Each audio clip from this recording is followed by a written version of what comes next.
জয় হিন্দ। আমাদের ক্যাপিটাল কোচিংয়ের পক্ষ থেকে যে স্কলারশিপ 10 জনের স্কলারশিপের এক্সামটা নেওয়ার কথা ছিল, সেই এক্সামটা আমাদের লাইভ চলছে।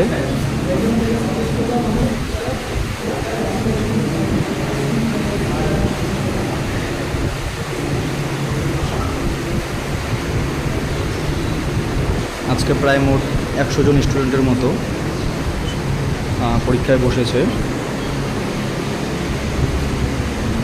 এই একটা ক্লাসরুম, পাশের ক্লাসরুমগুলো একই সঙ্গে লাইভ এক্সাম চলছে। দেখিস না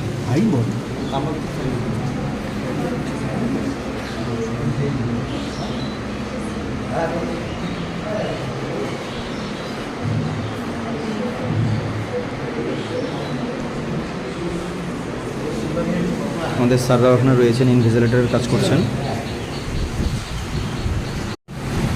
জয় হিন্দ।